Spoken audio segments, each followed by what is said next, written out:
You're listening to Bring Me the Axe. I'm Brian White. I'm one half of this morbid equation. I'm joined by my co-host, an actual brother, Dave. Hey, Dave, how you doing? Thank you for asking. I'm okay, but the news. Okay. The news. Yeah, no, I get it. I get it. A friend of mine tells me that these are parlous times.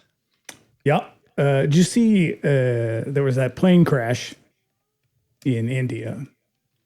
Oh, I've not seen that. Oh, yeah. Like 270 something people died because the plane took off and 30 seconds later fell out of the sky onto a hospital. No. And the worst part? One person survived. That man will never be okay. What the fuck? Yeah. That's like something out of a Simpsons episode. Yeah. And then there's that press conference with Kristi Noem and that senator. I did not see that. I heard about it. I find her repugnant, detestable. Repugnant is the word I'm looking for. Detestable. I don't like looking at her. There's something physically unappealing about her. It's like the evil is just coming out of her face. Yeah. And Ananda Lewis died. Remember Ananda Lewis? MTV VJ? No. From the 90s? No. Yeah. He died. Huh. Who was your favorite VJ? Adam Curry. You know what? I was going to say Adam Curry too, but then I decided, no, I think it's Martha Quinn. Martha Quinn's up there. Yeah. Up there. Like an OG? Yeah. Yeah. No. But she's probably my favorite of the original lineup, Adam Curry overall, even though he was only there for a little while. It's because of that lion's mane of hair. It was the hair and the jacket all the way. Yeah. Yeah. Fucking A. Whew. Well, that's a hell of a note to start on. Yeah. The news. It's like, oh, Jesus Christ. Yeah, I don't care. I don't care for things right now. News. Fuck. Oh yeah. So let's just get into this. Because boy, I don't know if my attitude towards this movie is going to brighten things. No. Oh boy, no. Let's get into it. So we practically grew up in neighborhood video stores. There it is. Instead, I know. You hit me with a plane crash on a hospital with one survivor. I don't know how I'm supposed to fucking segue neatly into that. Did a bunch of children die? They did. Fuck everything. People on the ground just walking to work. Yeah. Just shut up. Shut the fuck up. Just shut up. I'm trying to do our podcast over here. Oh boy. So we practically grew up in neighborhood video stores. The steady diet of utter garbage that those shops provided us with continues unabated to this day. And there's no one else I enjoy chopping it up with more about trashy movies than Dave. Just before we get into it, here's a little housekeeping. You want to keep up with us between episodes. You can also find us on Instagram at Bring Me the Axe Pod. Dave's over there at That Queer Wolf. Mm-hmm. We don't talk about the news over there. Nope. I'm just giving out queer film recommendations these days. They're hits this year. Yeah, you know the one that people seem to love the most? The one that's a porno. And hey, guess what, everybody? It's not the only porno I'm recommending this month. It's Heads just up. everybody. Listen, it's like I said. I think it's catching on. I think everybody needs to be a little more outwardly horny. Yep. And you're giving them an outlet for that. It's true. This is a fucking lineup this year. Yeah. Yeah. I'm into it. I got good taste. You got great fucking taste. Scientifically proven to be the classier of the two of us. True. Yep. And if you don't know, we have another show called 99 Cent Rental, where we cover all manner of video store madness on the weeks and Bring Me the Axes Off. Our latest episode covering cruising is out now. And we'll be back next week with a look at Killer Condom. Mm-hmm. So be there. And don't forget to check out the latest Bring Me the Axe while you're at it. We're looking at Whatever Happened to Baby Jane. Just written a letter to Daddy. Mm-hmm. Camp City. We're having a good time. Address is heaven above. Instead of stamps, I put kisses.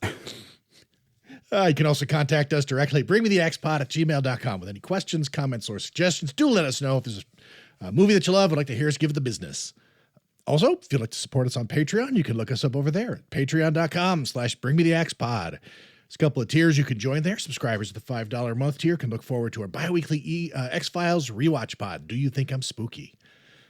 And our monthly Bring Me the Axe Millennium Edition comes out also on the first of the month. Bonus episode in which we explore a modern horror movie. Our latest episode is Jamie Marks' Dead. Mm-hmm. Solid film. Solid film. We enjoyed it. Go check it out.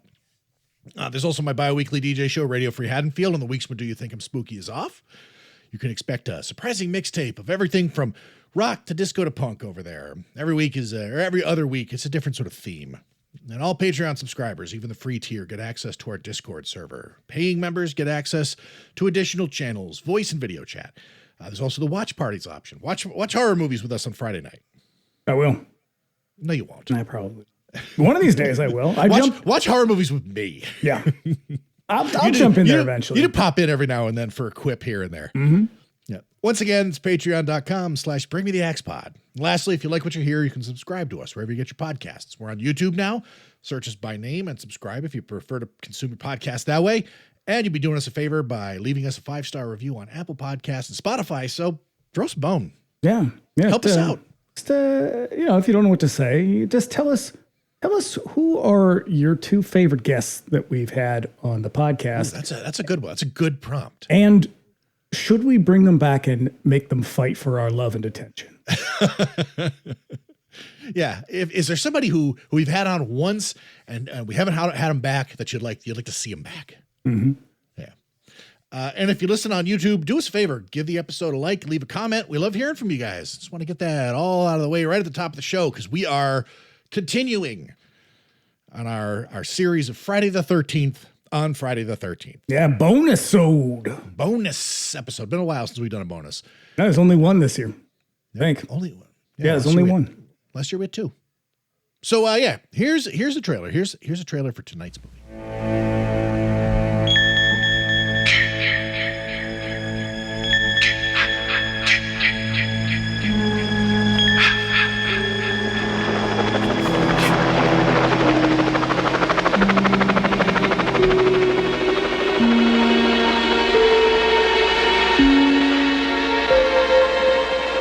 3 times before, you have felt the terror, known the madness, lived the horror. But this is the one you've been screaming for. Friday the 13th, the final chapter. Jason is back. He moves like a shadow, dark and silent. Sorry you changed your mind? He never utters a word. He doesn't even seem to breathe. Where the hell's the corkscrew? He simply, mindlessly, mercilessly kills. But now, Jason's reign of terror is over. Friday the 13th, the final chapter. Jason's unlucky day. Ugh. Well, pardon my incredulity if I don't believe you. They couldn't help themselves. They could not fucking help themselves. 1984 was supposed to be the year when all of their fucking data was basically saying the slasher movie is over. Everybody is tired of slasher movies. Fucking good God. Yeah. It's not a good movie. This is not a good movie. Okay, so you remember the existential crisis I experienced while we walked over part 2? Yeah, that's also like, not a this good is my movie. favorite movie. This is my favorite movie of the entire series. And we got to the end of it, and I was like, oh, I don't like this movie anymore. Yeah. Do you remember my conclusion about that, though? It's the same conclusion I have about this. This series sucks when it takes itself too seriously. Yeah. Yeah. Or seriously at all. This is... and this is me because this was my second favorite of the series. And I think the reason for that is because I associated it with just a good time in my life. Yeah, nostalgia. We were all just watching these movies and enjoying the shit out of discovering them for the first time. We're all kids. Life's easy. Then you're watching it last night and you're like, fucking hell, is this movie still on? And you hit the pause button and you're like, 30 minutes? No, it's been longer than that. I think it's shorter than part 3. And even then I was still like, fuck, how long is this movie? Yeah. It is. I have not fully counted it out. It's not. The problem with part 2 is that part 2 is just a fucking carbon copy of part 1, where they just exchanged the killer for Jason. Right. And then part 3 moved way up in the ranking. I used to have that one super low, and I think that's my favorite now. That's my favorite of the franchise. I think you're turning me to the dark side. You know what my next favorite one is? The 5th one. Part 5. Yep. And I swear to God, if we get to part 5 and I come out the end of that one going, well, goddamn, it's my second favorite one of the series. I don't know. I don't know what I'll do. This will upend my entire world. Wait till we get to the 8th one. That's my third favorite. I don't know. I just don't know what to do with this. This movie, I've always remembered so fucking fondly. There's something about it that I used to really love. And now that I've watched it again, I'm coming in with fresh eyes. I can't put a fucking finger on what that used to be. And I think that it just happened to be that I was a kid. Mm-hmm. And I was, everything was just going great. And now I'm an adult looking at these movies critically and objectively, and I'm coming out the other side of this one thinking like, well, it's not terrible, but man, I think the problem is there's not enough Jason and there's too much going on in the movie. Yeah. There's and way a lot too many of what's characters going on is fucking stupid. And it involves a bunch of characters whose names I had to constantly look up on the fucking IMDb because Jimmy is the only one who's fucking named. Teddy Bear. Or rather, Ted, because he says it a bunch, but like not until the fucking 9th inning of the movie. It's just, oh. Well, I mean, and who cares? Once they start killing, they're like, oh shit, we got to get rid of some of these people. And there's some of the most despicable. Actually, that's not true. They're not despicable. They're just bland. They're fucking terrible. All of them are terrible. I'm like, I cannot wait for all of them to die. And they're not killed in graphic fashion or anything like that. Like there's constant cutaways and shit. And there's a reason for that. Oh, sure. Yeah. We'll get there because the recurring themes on this show, particularly the moral panic, because this was the year of the slasher moral panic. Oh, wait till we get to the reviews. Oh man, was it you got Siskel in there, don't you? I got them both. Oh fuck. All right, so let's talk series. The year was 1984. Year of our Lord. Yes. They skipped a year. Did they? They skipped a year. 1979, 1980, 80, 81, 82. And then there was nothing in 83. And then this movie came out in 84. And then the other one comes out pretty much right on the heels of it. Comes out in 85. Yeah, like because this movie at the very end. Because this movie does box office in a way that's really kind of surprising, because like the way that it always works is with sequels, in spite of the fact that the previous movie made a shitload of money, the next one always comes along with a reduced budget and the expectation that it's going to fucking perform on that budget. And I think if you got a series though, if you have a series, there's an arc, like there's a peak, and this is probably the peak. Either this one or the next one is going to be the peak, and then we're going to be on the downslope. Yeah, I'd say that. Say that. So here were some other movies that were released in 84. A Nightmare on Elm Street was released in 1984. Very good film. Yep, go back and listen to our episode. It's one of my favorites. I was organizing something the other day, and I saw that one. I saw that was on the list, and I was like, "We watched that movie?" Yep. Yes, so. Yeah. Gremlins also came out in 84. Now I know we watched that movie. Yep, go back and listen to our Gremlins episode. It's a hoot.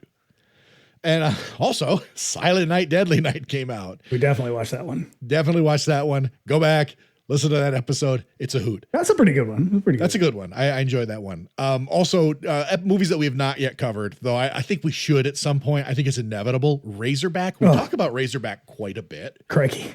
Yeah, I know. Crikey Cap. That's an okay movie. It's a decent film. Who directed that? Russell Mulcahy. Yes. We talk about it in our Highlander episode over on 99 Cent Rental. That movie that's his first feature, and it is because he was basically the 50% of all of the noteworthy music videos of the early 80s were he directed them. That movie looks like one of his music videos. It's stylish as fuck. I remember it being very dark, but I haven't watched it in a long time. Yeah. It is dark. Most of it takes place at night, but he like does all kinds of weird shit. Like I remember there's one scene where there's a bunch of fucking cars like half buried in like the landscape. Wait, do you think the hog did it? The hog must have done it. With his hose? Gigantic hog, feral hog, 30 to 50 feral hogs. And also 84, Children of the Corn came out. Oof.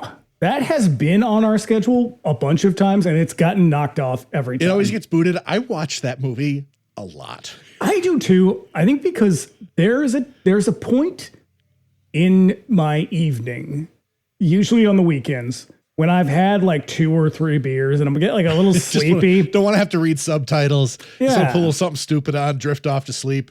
Yeah. So I was like, I'll just put that on, and then I inevitably fall asleep. It's like that. The Beyond is the one that I do that with a lot. Yeah. Yeah. No, I'll have a little something on in the background when I play Minecraft. Like a standard nerd. Yeah. So our director, Joseph Zito. Real scumbag, this guy. This guy, I honestly, I did not look too deeply into him, but based on his output, I can draw some conclusions about him. I have something in here in my notes about him that I want to cover one of his movies in particular. It's just that the movie is boring as fuck. What is the it? background of the movie? He did Red Scorpion. We'll talk about that in a second. I'm not watching that. So yeah, he came into this coming off the back of The Prowler, which he had done the year prior. I think believe, so. Yeah, with, The Prowler's a pretty good movie. I like The Prowler quite a bit. I got the t-shirt. Yeah, it's a decent movie, we should great soundtrack. God damn, we should do that one. That's a good like B-lister. Yep. Following this movie, Zito gets scooped up by Cannon, directs several other high-profile Chuck Norris pictures, including Missing in Action and Invasion USA, a movie that is way better than it deserves to be. Yeah, I watched it recently, and I was like, this shouldn't be this entertaining. The scope of that movie is so humongous, and it's just another dumbass Chuck Norris movie. Yeah. He's also, as we mentioned, the director of Red Scorpion, which is a dog shit action movie starring Dolph Lundgren. But I can't remember which episode it was that I mentioned it on, but this movie is interesting because it was written by a guy named Jack Abramoff, who you might remember as Casino Jack Abramoff. He was prosecuted. He was basically a lobbyist during the W years. Yeah. He was like, he ripped off some coalition of Native Americans. Yeah.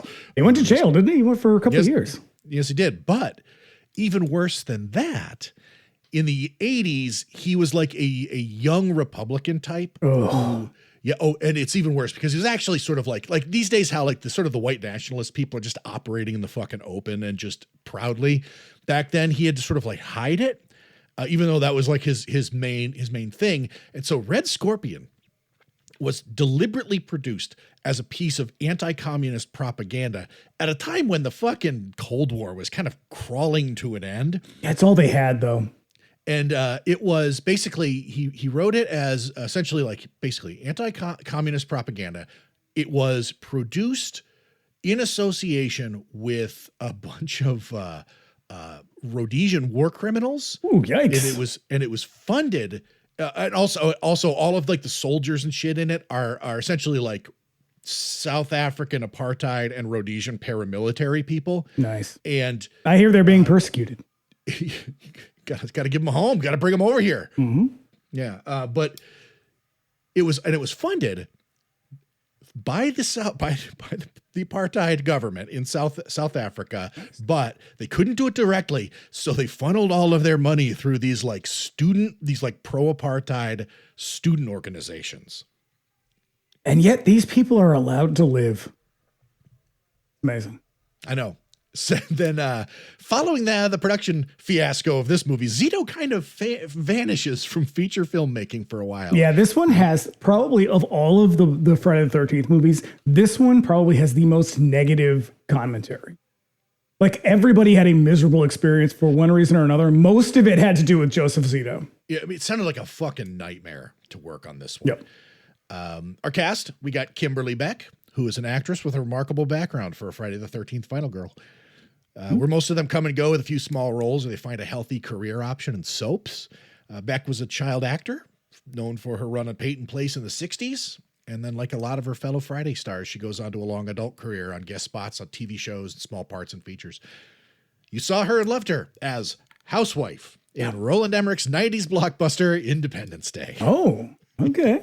Yep. She also is a co-star credited in the fucking ill-advised Linda Blair movie Roller Boogie. I don't know why you say it's ill-advised. It is a hilarious film. That movie, it's only a matter of time before we do that one on 99. I think that's another one that I think was probably on the schedule maybe last year. It's at least on the wish list. Also, in the cast, Corey Feldman. Ooh, a bad time for Corey Feldman. Listen, you can't see me right now, but I'm pointing at you, listener. Corey may occupy a warm, fuzzy spot in your memory. He's a real sack of shit. But it surprises the shit of us to no end whenever we have to point this out. Yes, Corey Feldman and Corey Haim commanded the hearts of teen girls in the late 80s. Yes, Corey Feldman is a larger-than-life presence in several iconic 80s movies. Lost Boys, The Goonies, you name it. Not too many people can make that claim, but you got to get this through your head. Yeah. It surprises the shit out of me every time that I find somebody who's like surprised by this. Yeah, sex pest.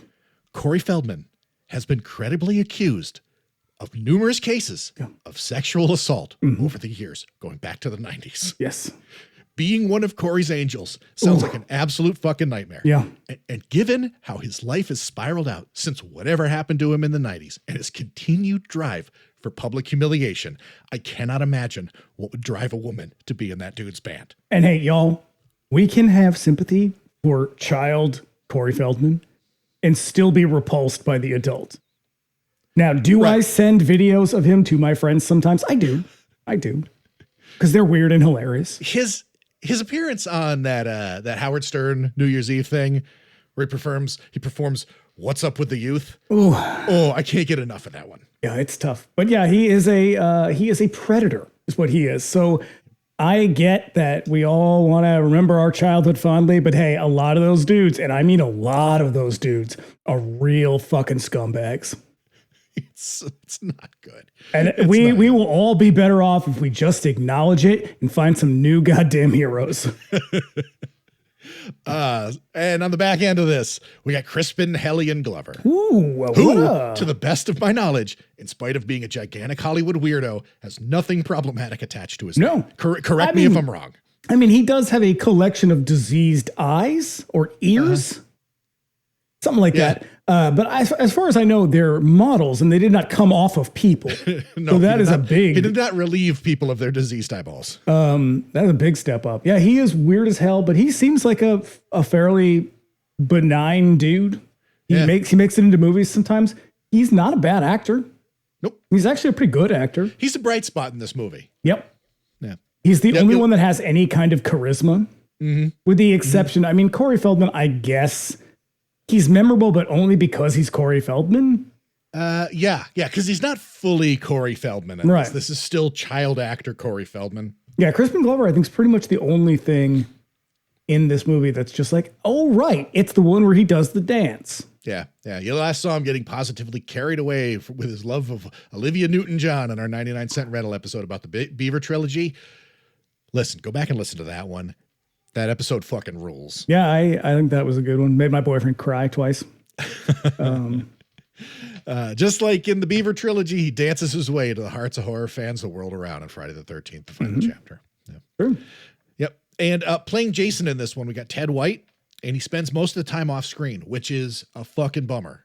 Yeah, he also seems like one of the weirdly the only decent people on the set. Right.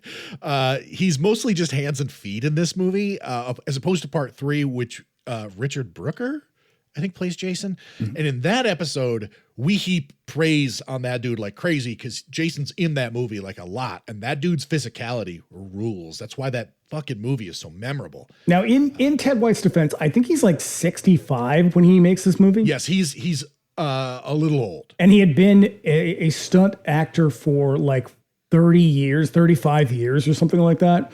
So, you know, he's getting up there if your profession is getting the shit kicked out of you.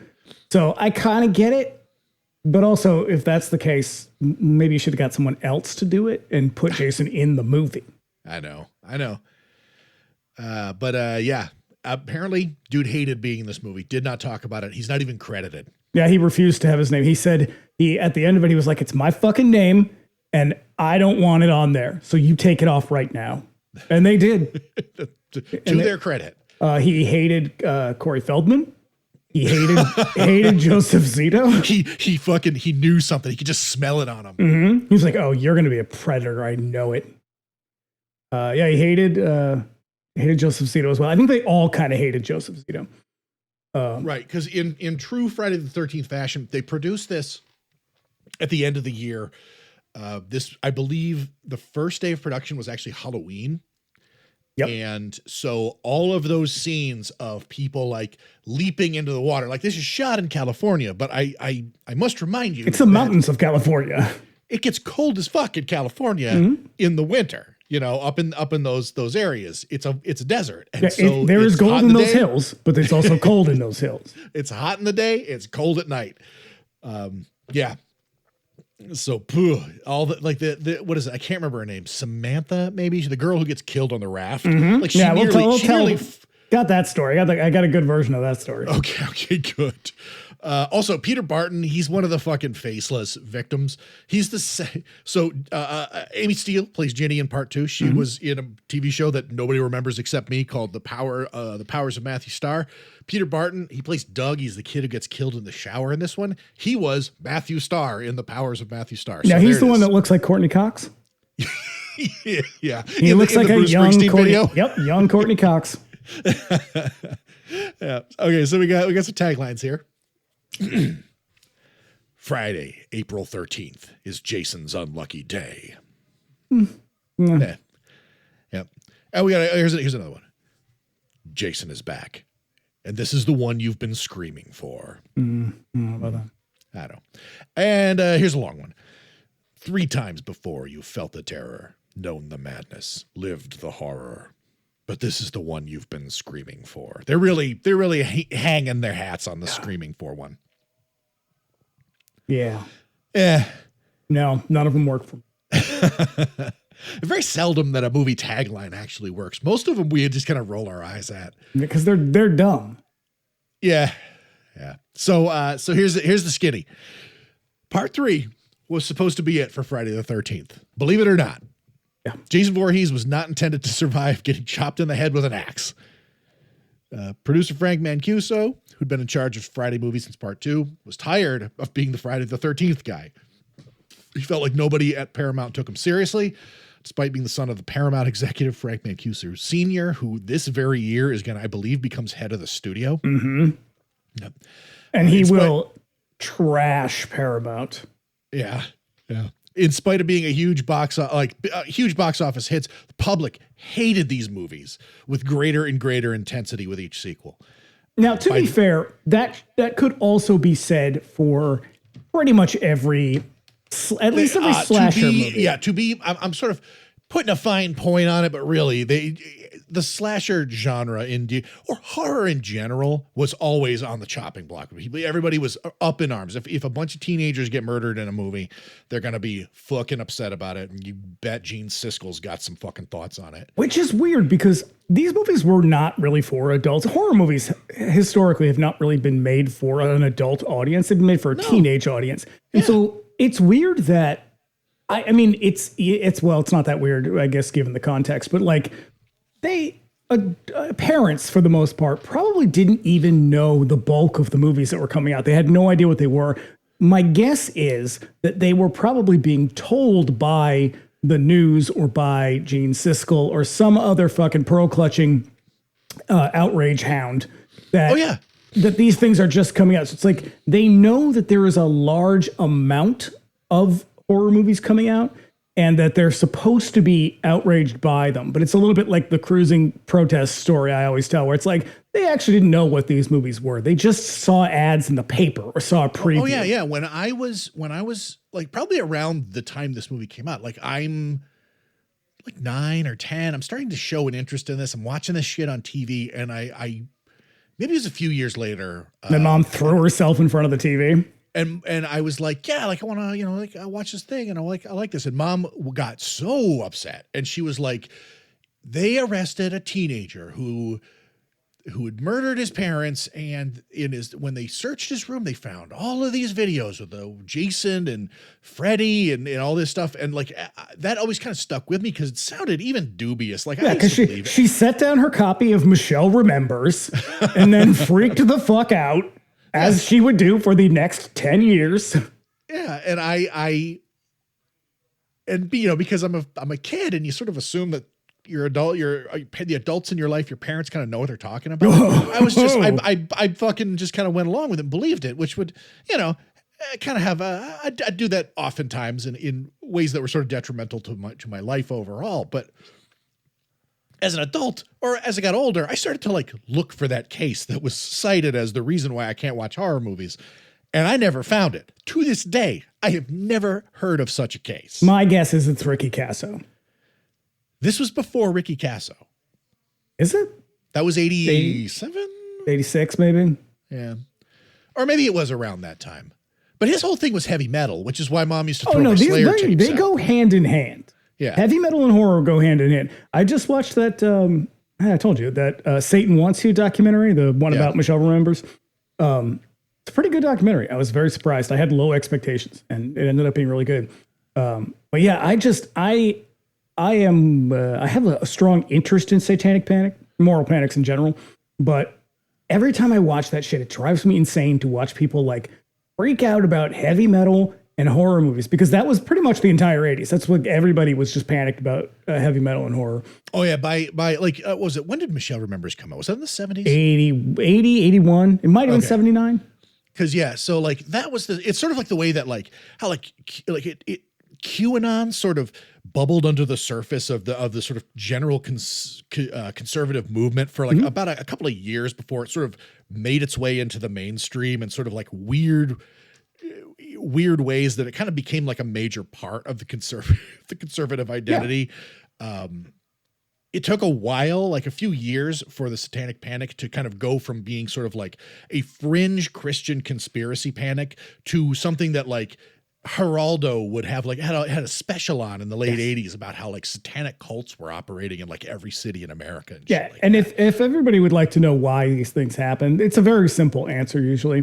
And it actually does have to do with what we're talking about, is that it always is about, the moral panics typically are always about generational change. I was going to say, growing agency of teenagers in the 1980s. Yeah, and the same thing, you see it again in the early 2000s, mid 2000s, and then like especially, I guess, what comes after millennials? Gen Z? Gen Z, I believe. So it's a little bit like that. It's like we start, in the 80s we get there's a lot, cable television becomes a big deal, so kids have a lot more access.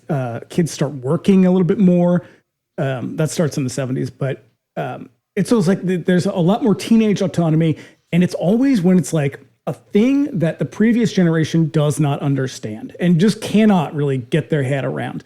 And that's why we see it with shit like QAnon, because of social media, like TikTok, so like Facebook and then Twitter. Those are a little bit accessible, I think, to older people, but things like TikTok are just mind blowing, and they cannot understand this shit. And so we start to see that, it's usually around new technologies, their wheels start turning, and it has to be something nefarious, because usually people are afraid, or they're easily made afraid. Mm-hmm.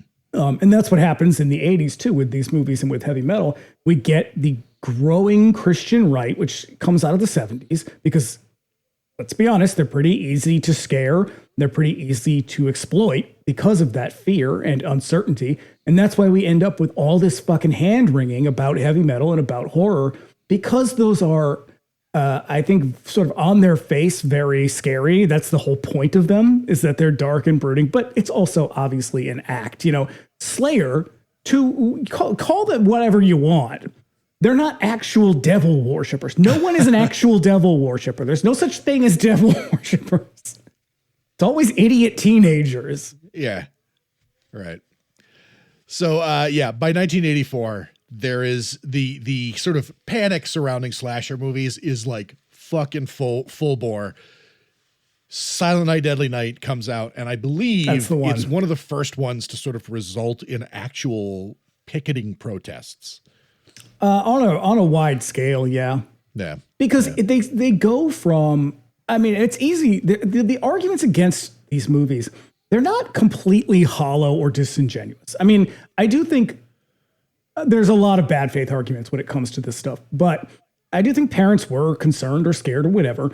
And, when you start to see a lot more violent content on television or in the media in general, there's maybe some cause for concern, or like how accessible is that to kids and do they understand what they're looking at?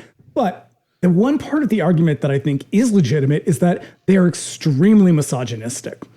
And this movie is evidence against that. yeah. But I think the tipping point really is Silent Night, Deadly Night is particularly misogynistic. It's also just a really mean movie. And it's also a really fucking stupid movie. But they never saw them. And so they only understood that part of them. And so they do start to get, if you look at Halloween, classy film, fucking banger of a movie. And then they sort of build a little bit, but they're all knockoffs. And they just, the return on investment dips with each one. And they just get sleazier. Oh, sure. This is the ultimate example of the law of diminishing returns. Yeah. Like by 84, like most slashers, unless they had like a major studio behind them, were just dead in the fucking water. Yeah. And they're sleazy. They're super misogynistic. And, there's kind of, these movies have a history of being sleazy. They would combine them a lot with sex films, or at least sexploitation films. Mm-hmm. Because they can get away with it because nobody gave a shit about either one of them. Right. Until now, I guess. Yeah. But I think by 84, it's like, they're so done. I mean, Nightmare on Elm Street does kind of give it a little bit of a boost. But it completely falls apart when they issue the sequel. Yeah. Which I'm going to say it again because it is still June. That is not a gay movie, everybody. That is a homophobic film. They can try to reclaim it all you want. And if you really want a gay version of it, go watch Scream Queen. That's a fucking great documentary. Those dudes worked their asses off and they deserve a shitload of credit. You know who doesn't? Everybody who made fucking Nightmare on Elm Street 2. I know. I'm so hard on Jack Shoulder. God. Mostly because of that. I don't know. That dude could be an all right guy. I don't fucking know. But all I know is he made Nightmare 2 and it ruined Mark Patton's entire fucking life. Yeah.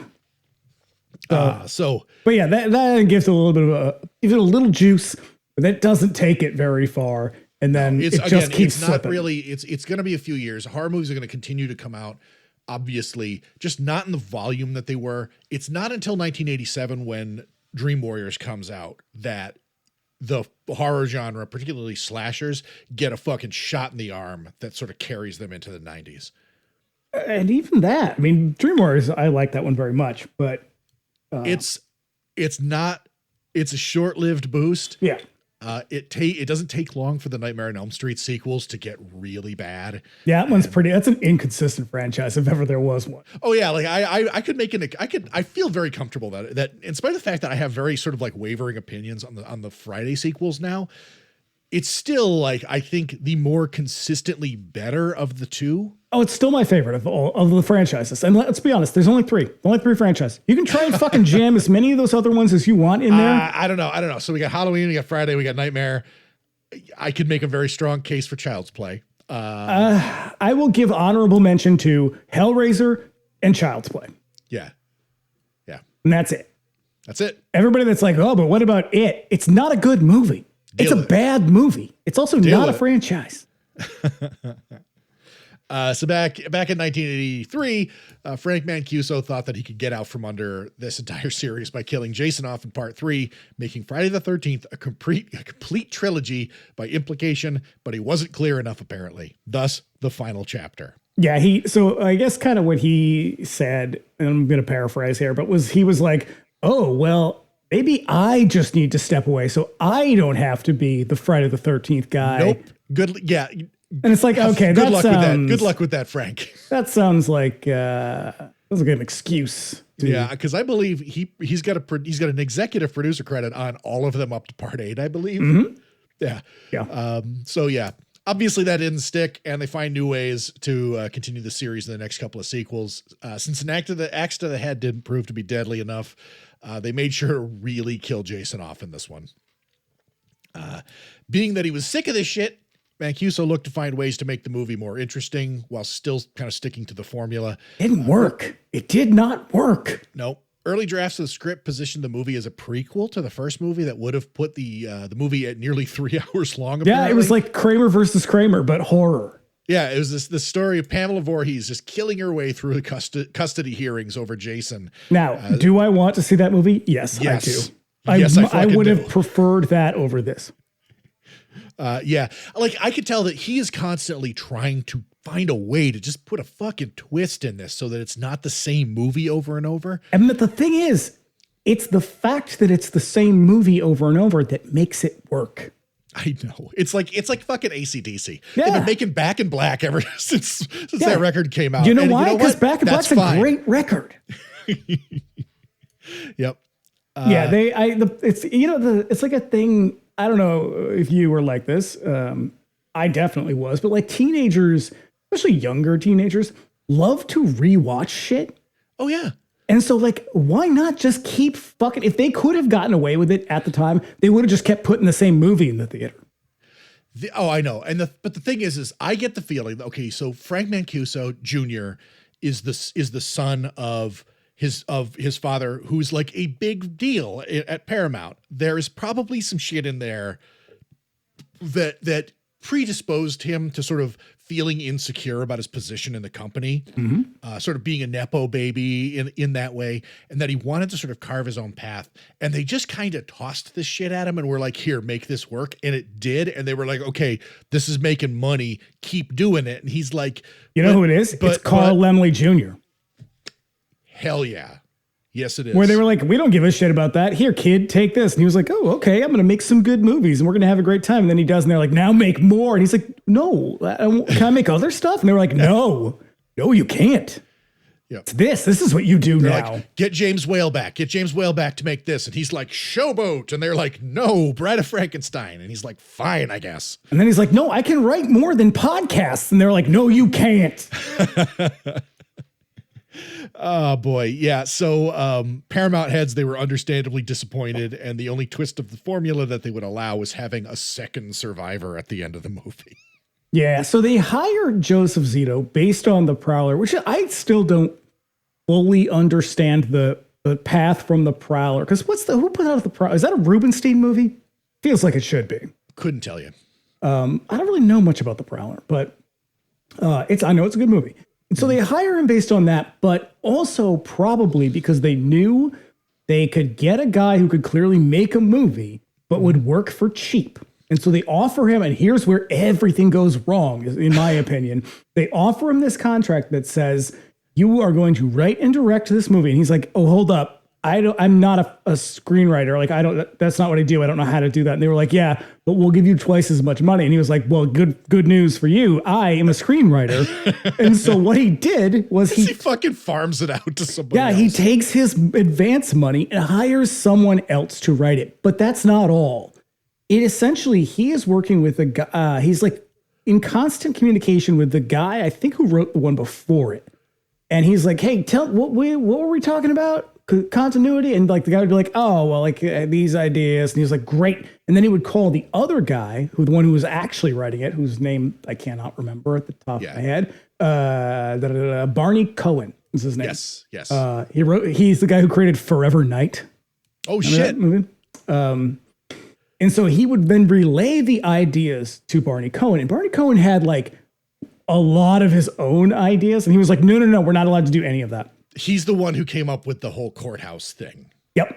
And he also, there was like a bunch of stuff where there's like a scene where Jason like gropes one of the young women. Right. This is there's a lot of sexuality in this movie that bugs the fucking shit. Oh yeah, because this movie is horny as hell. Horny as hell. Yep. So he's supposed to be groping, I believe it's Trish's breasts. Yeah. And everybody else on like the production staff, the high exec staff was like, absolutely not. But their excuse was it would make him seem too human. I'm like, that's so tacky as hell.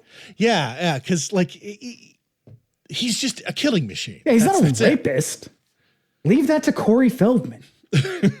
So like they end up with what they decided to do was we're going to make like we don't want to be goofy, we don't want to be gimmicky because that stuff works. Instead, they were like, we're going to make the characters all really relatable and likable. So when bad stuff happens, it will be kind of like inherently terrifying. You know, it's like gonna be like Halloween. Like you like them all so much that when they die, you feel bad. Except in this movie, you want them to die from the moment they show up on screen. True. Because my whole thing with going back to last year when I saw Violent Nature, like my biggest problem with that movie is you do not spend any time with the victims in that movie, so that when they die, it's like, oh, okay, sure. And what they were trying to do, even in these kind of cheapo Friday the 13th type slasher movies, you do get a little bit of time with them, so that there is, I don't know, when they die, there's a little something behind it. Just not much, but it's something. You might like this one movie, or two of them. Yeah, like this movie, the victims may as well be victims from In a Violent Nature. Like they are. I had to look their fucking names up several times. Which is weird because you spend so much time with them all. Yeah. Yeah. There's so many quick cuts in this. You're constantly cutting around like, oh, now we're over at Rob's tent. Now we're at the Jarvis house. Now we're back at the party house. Right. Now the dog's jumping out the window. Right. It's like set it at a fucking camp and kill them all. Yeah. That's all you got to do. But they didn't want, he was like, we also aren't going to get any, we don't want creative kills. Like we want the brutality and the shock of it to be sort of that's the horrifying aspect. It's like, you failed at that part too. Right, because they end up cutting most of it, like just as the good shit's about to happen. Right, like either give me Cannibal Holocaust or give me something goofy. I know. I mean, you could argue Cannibal Holocaust is pretty goofy, but you know what I mean. Like you either got to be silly with your kills, like we get going forward, or you can try to make likable characters, but you need a good writer for that, not a weird game of telephone where like some ideas are being relayed through one dude to another dude who is kind of not really that into what he's doing. Yeah. So that's how we end up with this weirdo story that is like overly sexed in a way that is like, even for the 80s, feels gross. Yeah. Cause like they had something with the Rob character. Yeah. And it's completely fucking wasted. Like that's an interesting twist on this. I mean, we will come back to basically that character, I think in the 6th one. It's Tommy, but it's the same premise. Yeah. Oh, yeah, he was Tommy also kind of, in the next couple of movies, Tommy is the sort of arch enemy of Jason. Which, great, you did something. And I give them a little bit of credit. They did try to do something a little bit different. They just failed so spectacularly though. That it's like, I can't give you that much credit because you still didn't do it. You sucked at it. But like I guess Rob was supposed to have like all these like gadgetries and gizmos to hunt Jason, but they all looked like shit. So they were like, nope, not going to do that. Same thing with with Tommy. Tommy's original. Yeah, Tommy's original. As written, he was like a kid inventor. Yeah. Which, like, again, it all ended up looking like crap. So they were like, maybe he just makes masks instead. Because Tom Savini, this is his last Friday movie. Because he also thought that he was like, all right, fuck it. I started this. I will come in and I will finish it with you. The only reason he agreed to it was because he was told this was the last one. Yeah. You fool. Spoiler, it's you not. Fool. It's not the last one. The effects, what we do see, pretty good. Yeah. Pretty good, especially the ending. I think the final kill, Jason's death, is pretty fucking awesome. It's the only point of the movie where you really sort of sit up and take notice because you're like, oh right, I forgot this one has a pretty brutal ending. Yeah. So this movie was released on Friday, April 13th, 1984. It was I think it was the second one to be released on a Friday the 13th. Friday. Budgeted at $2.2 million, same as part 3. Box office at $33 million, slightly less than the previous. So people were still going to see Friday the 13th. Yeah, Because people, this is like a minor step down from the box office of Friday Part 2. yeah, like people want to put on a movie and then not pay attention. Even when you go to the theater. Yeah. They just didn't have a cell phone to look at while they watched it. Yeah. There was also an alternate ending that also stuck to the Friday the 13th formula, where after Tommy hacks Jason to death, they cut to peaceful morning after shots of the Jarvis house. Trish and Tommy wake up to the sound of police sirens. She goes upstairs and finds her mother's body floating in the bathtub. Tracy's eyes open suddenly. They're all whited out. And Jason attacks Trish from behind. I'm pretty sure that they left this out in case anyone got any wild ideas of Jason coming back for another sequel. Sorry, Frank. They're going to find a way. Yeah. The other thing about Ted White, the guy who plays Jason, is he was like the only person on the set who was advocating for any kind of safety. Like I said, we'll talk about the water scene when we get there, but apparently like he and Joseph Zito were just constantly at each other's throats because Joseph Zito was super reckless with everybody's safety. Yeah, like he'd never worked with a proper stuntman before, and here's a proper stuntman who's like, no, you got to do it like this, or people are going to get hurt. And he's like, shut up. And there's tons of nudity in this movie, and like nothing was done on a closed set. They were all kind of worried. They were like, hey, he's like a 10-year-old boy or whatever. Like, do you think maybe he can, like, I don't know, go in another room or something? And Joseph Zito was like, you fags, let's make a movie. Right. So, boy, what'd the press think? Well, it will come as a big surprise to you. They did not like this movie. No shit. Well, you know what? I wouldn't even be able to say that they did not like this movie because they never even really bothered to review the movie itself. Oh, God. Okay. Here we go. Hit me. J. Carr, Boston Globe.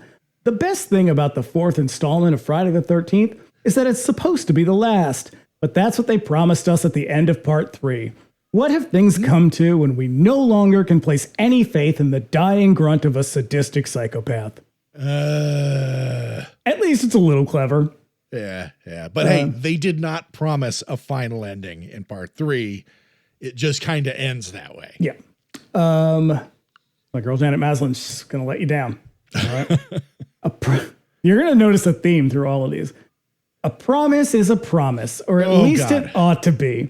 But despite its title, Friday the 13th, the final chapter, shows no signs of being the last in its none too illustrious line. How? Well, I don't really understand. They all keep saying that, and I don't really know. I mean, they're not wrong, but how? History's going to prove them right, but he gets his head hacked cynical? like in half. I guess it's just cynicism. Yeah, I guess. And then Tommy like smashes the shit out of him with the machete. So like, come on, you guys. I mean, I know they fucking know. They see it coming.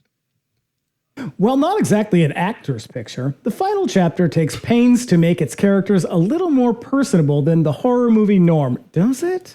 This is unfortunate since there's nothing to do during the second half of the film but watch them die. Yeah, Janet, that's the whole fucking point.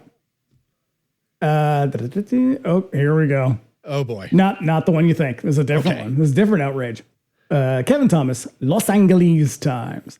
These young audiences regarded its incessant graphic slaughter as a laugh riot, yet there's nothing tongue-in-cheek in its presentation of one violent death after another. Such a response does give you pause. There must be an awful lot of anger and frustration out there. Oh my God, shut the fuck up. To elicit such a reaction.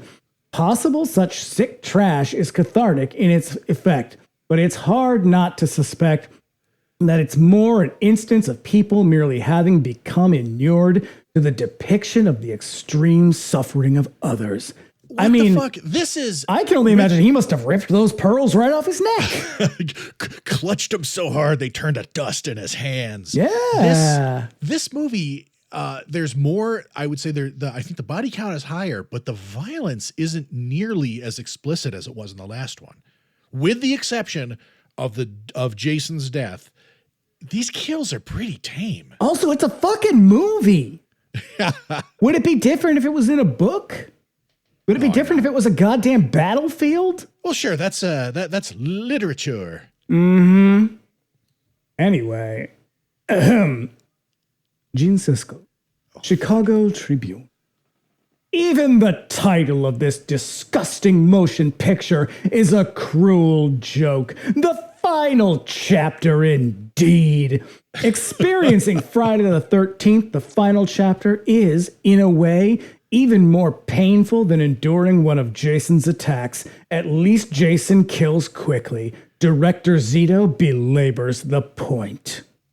We should, whenever we get his, we should start like reading his fucking reviews in like a high pitched, like, like my final chapter, my Bosley Crowther impression. Or it's not really an impression since I have no idea what Bosley Crowther actually sounded like. But and finally, I don't have a review because it was actually on the TV show. But quite famously, when they reviewed this on Siskel and Ebert at the why? Why would they even fucking do that? So Roger Ebert at the movies. Yep. So Roger Ebert could take a moment to call it an immortal and reprehensible piece of trash from the man who wrote Return to the Valley of the Dolls.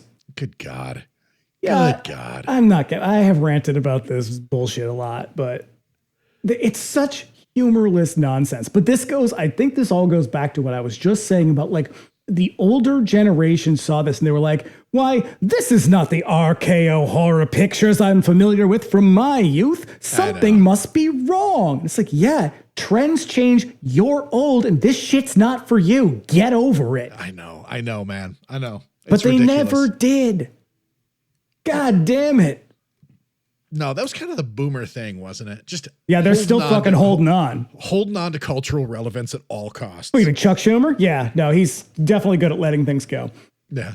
That's the thing. Like, and I have ranted about this as well. Ranting's kind of my thing. It's part of my charm. You're good at it. You're good at it. Like, I got to a certain point and I was like, oh, media is not for me anymore. So I'm just going to start watching foreign films instead. Right. Like, there was a time when I certainly saw the landscape changing and horror movies just kind of stopped appealing to me in the way that they used to. And for a moment I was like, what the fuck is this garbage? Like this stuff sucks and all of you have bad taste. And then it occurred to me, actually, I think the problem's me. What's the common denominator here? Yeah. Just shut up and let everybody have their fun. Yeah, please see our end of year horror wrap up movies episodes when we like 4 movies out of 27. Right. And this year's shaping up to be a doozy. Oh boy, I hope that there's more than a couple of movies that end up on our like list. I mean, go see Sinners, everybody. Incredible. That's the deal. It's like, look, you reach a point in your life where this shit's not for you anymore. You're not going to understand it. It's going to be dumb. It's going to be stupid. I will say, at least to my credit, I've never found anything outrageous. I've always just been like, oh, this isn't for me. Yeah. I don't understand these young pop stars anymore. Instead, I'm going to listen to Italian film music. I pivoted towards Italian film music. Yeah, I have approached that sort of, I try to, not outrage is not the right word, but I've sort of approached that level with my sort of opinions on the Terrifier movies, where like I recognize what they're doing, but there's a quality of the violence in those movies that I feel is not fun in the way that they are in these movies. It's a misunderstanding of these movies by people who maybe weren't quite there when they came out. And so they get the secondhand version where they're like, oh, it's all about killing ladies. I can do that. Right. But, Andrew Tate tells me I can do that. Yeah. But I try to maintain a little bit of perspective. Yeah. But hey, y'all, if you like these like new horror movies and shit, that's fucking great. I hope you like all the things that you like. I hope you're super happy about it. And own it and love it and tell boomers to fucking put a gun in their mouth. All right, you don't have to say that part. It's been a day, in the news. Airplane hospital, one survivor. The Ananda Lewis, right? Boy. So shall we? On with the show. Here we go. Previously on Friday the 13th. In case you missed it.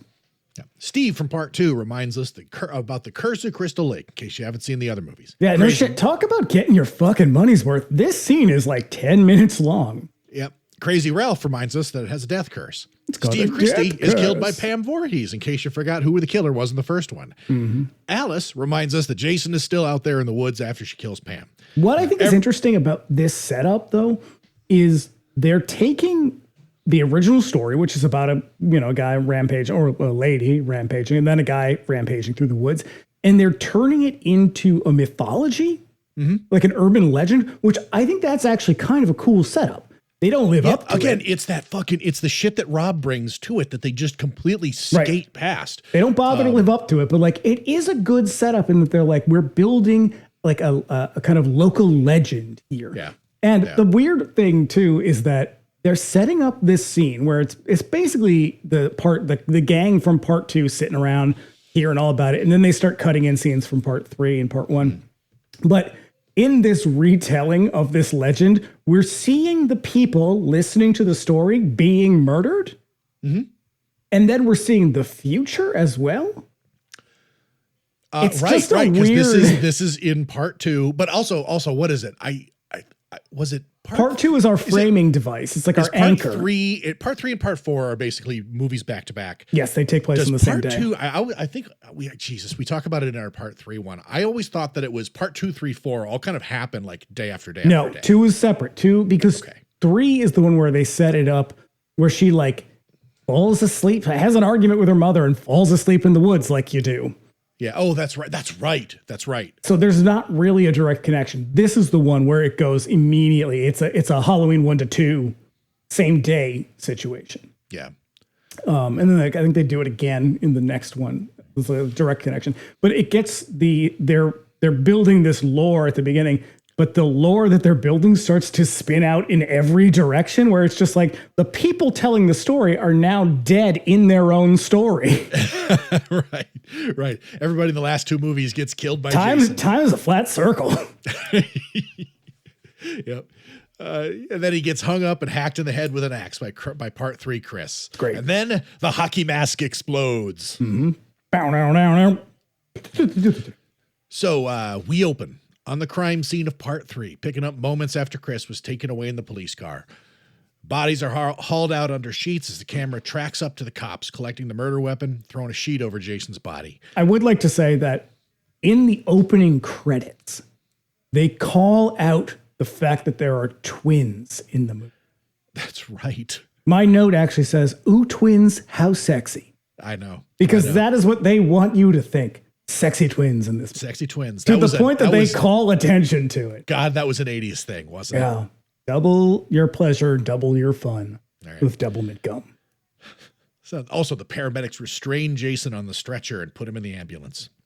And then they wheel him into the hospital and drop him off with the morgue attendant, who is, of course, eating a sandwich as they bring him in. Oh yeah, no, they're this whole scene is bonkers. So in the 1980s, if you had a scene in a fucking morgue or like a medical examiner's office, and the morgue attendant or the medical examiner wasn't eating a sandwich, you were fucking up. Yeah, they had to be eating something sloppy, like a plate of spaghetti, or grabbing her boob or something, making some tasteless joke. Or I was gonna say, they were looking at like the centerfold of a Playboy. Yeah. So yeah, he's gotta be stuffing his face and being a macabre sleaze. This one covers both bases. He sure does. And also chew with your mouth shut.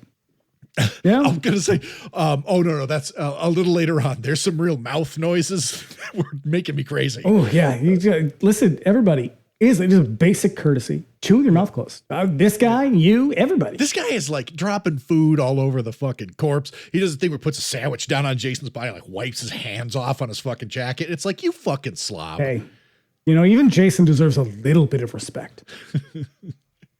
I would say that it's this slight that manages to bring him back from the dead. Probably. This is the reason. Is this guy just mishandled the body? He's like, oh, I was ready to go. But you motherfucker. You motherfuckers made me so mad I had to come back. I think this is the part where this is where the hand moves. Jason's hand moves. Yeah, so yeah. Apparently they left the they had, called cut and they left the camera running. Sure. And Ted White moved his hand kind of a little bit at the time. And they were like, ooh, I like that. Let's leave that in. Yeah. Yeah. So then the attendant goes out to sexually harass one of the nurses. He's like, hey, baby, meet me in cold storage. And I got what you need. First of all, cold storage is really gross. Yep. And she's like, gross. Yeah, and then she's like, I don't want to have sex with you because you're a slob, and also stop sexually harassing me, please. I'm just a nurse trying to do my job. Well, he goes, what? You got the curse? Oh. And I thought, is there anything more 80s than a fucking scumbag being like, what, are you on the rag? You don't want to fuck? Yeah, she's on her period. Oh. It's like it's right up there with like being like, oh, are you a lesbian? I could turn you around. Oh no. God, how did any of us make it out? I don't know. It took a while. It fucking took a while. And so yeah, now she goes in and like meets up with him. She goes into the oh right, because they're watching the news and she's like, I just want to watch the news. This is where she walks in and it's just the dark room and the room is lit by a video of a woman in a leotard literally just jumping up and down. Oh yeah. So she's like jazzercising or whatever. I hate that I know this. It's a real movie. This video is called Aerobicize, and it is also featured in the movie Terror Squad, which listener, if you have not seen Terror Squad, please go out and watch it right now. Watch it right now. It's on Tubi. It is about 90 minutes long. The first 45 minutes is a fucking car chase that is amazing. Probably going to want to get a little high before you watch it. It's even better that way.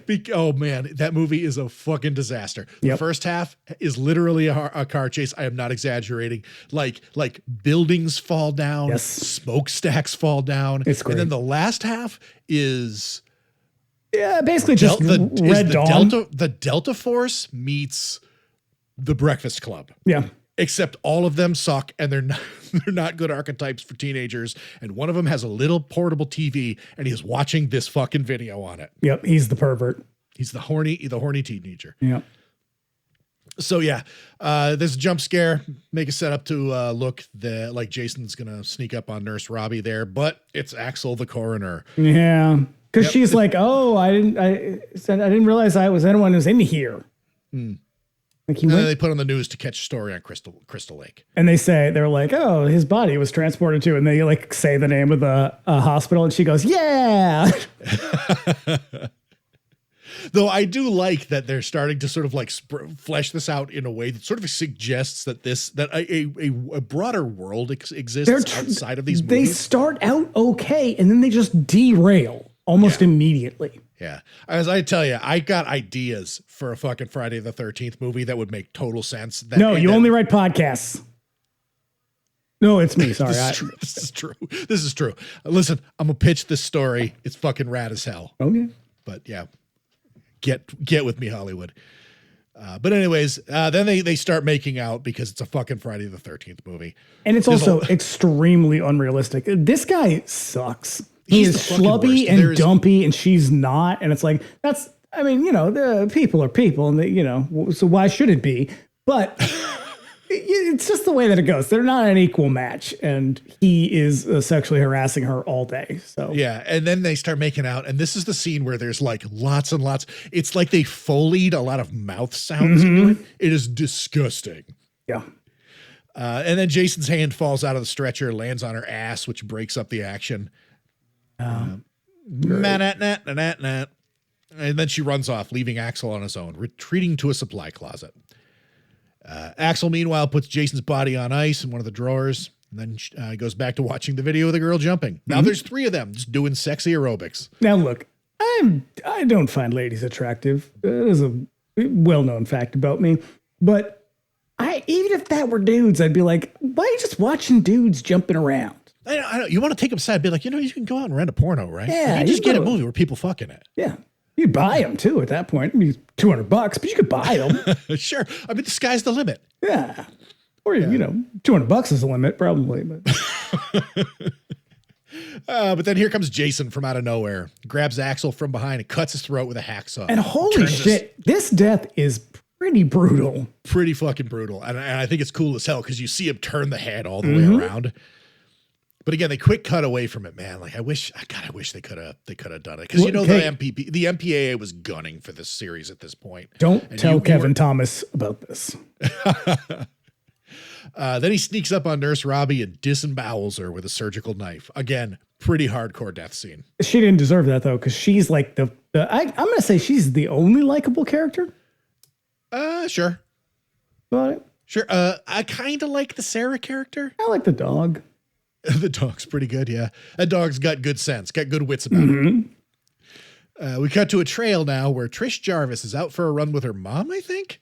It is her mom. They are in real life, I believe about 12 years separates them. That's the thing is I had forgotten, like it had been a while since I'd seen this movie, and I had forgotten that the Jarvis's mother is in it. And so I'm like, is that her sister? Because she doesn't read like a mom. No.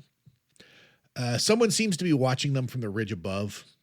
Back at home, Tommy Jarvis plays Zaxxon on a computer. I fucking loved that game, man. Zaxxon? Zaxxon, it ruled.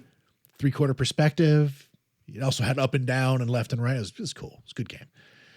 He plays it on a computer while wearing a sweet monster mask. Which there's no fucking way you could play a game like that and wear a mask. Oh, God, no. Having worn a mask at a fucking haunt attraction, you can't see shit. Nope. But you can make a lady pee her pants. And fall down. Yep. Look, who among us? I mean, come on. As you get older, you know. Tommy made the mask himself, apparently. We learned through some insane chatter that some more kids are moving into a nearby place for the summer because no one learns their goddamn lesson about Crystal Lake. And when you say kids, do you mean people in their mid-20s? People charitably in their mid-20s. Yeah, the most insufferable people in their mid-20s you could And this imagine. one, they at least don't try to make us think that they're like teenagers. Yeah. Like these are nominally like college students. Because there are actually not children in these movies. For a movie that takes place at a kids camp, there are not children in this until the 7th movie. Right. Yeah. It's unspeakable. Mm-hmm. Can't do that shit. Anyway, Jimmy moans in the backseat about his last relationship going south while his buddy Ted busts his chops about it with some bit about an invisible computer. And look, hey, the Foley work in this fake computer moment is insane. Because he's like clickety-clack, clickety-clack, clickety-clack, clickety-clack, faking a keyboard. Yeah, he's like tapping it out on a fucking case of beer. Sounds like he's using a keyboard. But they drop in an actual keyboard sound. Yeah. It is super weird. Totally weird. Also, totally weird. My note says I can't wait for Teddy to get killed. Oh, he is the worst. Yeah, he keeps telling Jimmy he's You're making fun of him for being a dead fuck. And my problem is not that he keeps saying it. It's that he keeps saying dead fuck as though that was like a thing people said, because it was not. Nope. And so the way that he keeps repeating it implies like, oh, this is like just a gag me with a spoon moment. Like, this is a colloquialism that people will get, except it's not, and it's dumb, and I don't understand it. Don't like it. No. So now Lost. The kids in the car stop by the gravesite of Pamela Voorhees to check the map. And then they go on their way and pass up a hitchhiker who's on her way to Canada. Do they stop to pick her up? Fuck no. So she peels a banana by the roadside and gets got by Jason, stabs her in the neck. And she didn't deserve this fate. She deserved no shit. Because she's my favorite character in the entire movie. Okay, but I have a note that says I love this hitchhiker so much. And in the original script, she is called Blubbery Woman. Yeah. God damn it, Joe Zito. Yeah. You seem like a real piece of shit. No. But yeah, as she dies, they fucking cut to a close-up of her just squeezing the banana out of the peel. And then they cut back to the car, and Crispin Glover says, God, I'm horny. Have you ever been with a group of mixed company and just been like, you guys, you know what I would be really into right now? Fucking. Can't say I've ever said that. No, this is not a conversation anybody has ever had. Nope. No. So now the Jarvises make dinner, and we're introduced to the family dog, who's probably going to jump out a window at some point. Oh, you mean Gordon? Yeah. Gordon. Tommy spots the new neighbors moving in, so Trish and Tommy go over to say hi. Well, not before she finishes up her tuna salad and orange juice. That's a disgusting combination, isn't it? This is some shit they pulled off of craft services. Tuna salad and orange juice. Yep. What are we having for lunch today? Tuna salad? All right, grab a sandwich, get it over here, get the spit bucket ready. Oh. But not as disgusting as the Jarvis sandwich that happens in the kitchen. Oh, no. So Sarah and Samantha now talk about fucking. Sarah is the movie's virgin. Samantha has a reputation for being a slut, which she got in the 6th grade, which is a super gross detail. Yeah. And hey, you know what? That shit happened all the time. Probably still happens. Probably still happens. If there's any 6th graders listening right now, first of all, you have weird taste in podcasts, but also don't slut shame people ever. Yeah. Hey, pull it in. You know, let's take a knee right here, guys. Don't do that. Yeah, just it sucks. It sucks. fucking Don't do that. Stop. You know, you're not going to get anywhere doing that. All right. Yeah. You're being a real Teddy about this right now.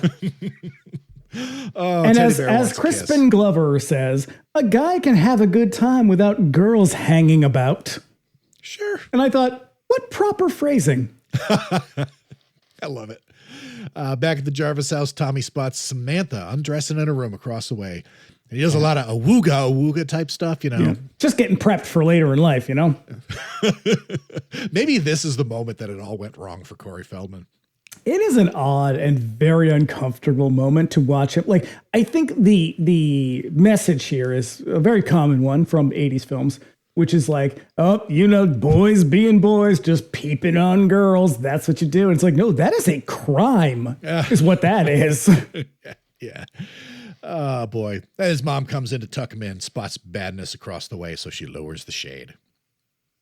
Because you know what? She knows. She knows what's up. Have some respect for other people. Yeah. Cut to a butt shot. Yep. New kids walk the trail. Ted tries to talk to Jimmy, just chalk him up. When along come the sexy twins, Terry and Tina, which gets the dudes all wound up. Terry and Tina, who are so very obviously American. They're definitely from the United States. I love that one of them is trying to affect an American accent and the other one couldn't be bothered. Well, that is because one of them is an actor and the other one is actually not an actor. Right. They found out when, like, so one of, I don't know which one is which, but like one of them went to audition because she's an actor and they were like, she casually mentioned like, oh, my twin sister or whatever. And they were like, twins? Why, that's the sexiest thing ever. Do you think we would love to cast you in this film if your sexy sister wants to be in it? And she was like, my sister's not an actor though. And they were like, yeah, but twins is pretty sexy though, right? And so she was like, God damn you, big fucking mouth. Fine. And so her sister agrees to be in it. You can tell which one's an actor and which one's not, and not just because of the accent. Right. On the trail, we get some Jason Cam as he stalks Sarah while the rest of the cast goes skinny dipping, because of course they do. And there's a rope swing that is the least effective rope swing I've ever seen. It is the worst. They dig out in the lake every single time they swing on it. It's like, guys, choke up a little bit higher on that thing. Seriously, look, damaging your coccyx, is that what it's called? Coccyx? Damaging your cock.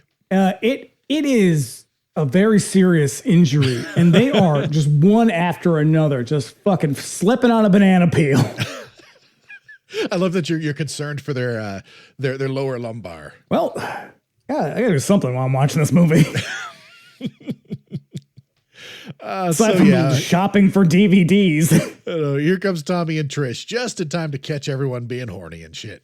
Yep. And then Gordon jumps out of the car because Gordon spends an inordinate amount of time running loose in the woods. They want us to love this dog. Well, they should put the dog in the movie more. The dog should fight Jason. Or not. The dog has good instincts to be like, good luck, everybody else. I'm out of here. Right. On their way back, the Jarvis's car breaks down. In order to properly isolate our cast, yeah, Tommy this is when Tommy first, he was like, yeah, some pack of patootsies, huh? And I would be like, look, Tommy, I think somebody needs to have a talk with you. First, about respecting women. Second, about peeping on women. Third, just about sex in general, because it seems like something you're never going to get from your actual parents. Right. Tommy pops the hood to try to fix a problem while Jason watches them from up the ridge a ways. And so he's like, fiddling around under the hood, just doing guy stuff with the mechanics of the car. And he's like, I got to get a screwdriver, and it's in the trunk. And of course, this is before trunks had like a popping mechanism. You had to actually unlock it. And so he gets the key from her. He's like, hey, I need the keys to get into the trunk. She hands him a single key. Like she's ready for him to get into the trunk. She took it off the key ring and hands it to him.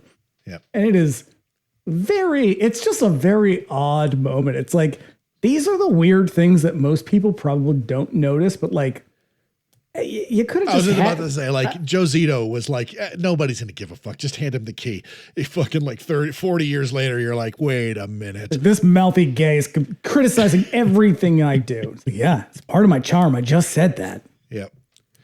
So now Samantha, naked, swims up, tries to get Sarah to strip down and swim with them, but nothing doing. Yeah, she can't because Sarah's wearing just a full-on fucking sweater in the summer heat. Oh God, she is. This is library weather that she's dressed for. Yeah. You know, he's gonna have a nice cup of cocoa, perhaps. Carve some pumpkins. Yeah, this is real. This is like She is fully in cottagecore mode. Yeah, New England in the fall. Correct. Apple picking. And then Samantha tricks her by playing dead, and then she pulls Sarah in anyways. I would have punched her in the fucking face. I know. And they're all like, come on, get naked, get your clothes off. I want to see you naked. It's like, good God, you guys. Again, like what the fuck? Y'all drinking that Spanish fly? Ooh.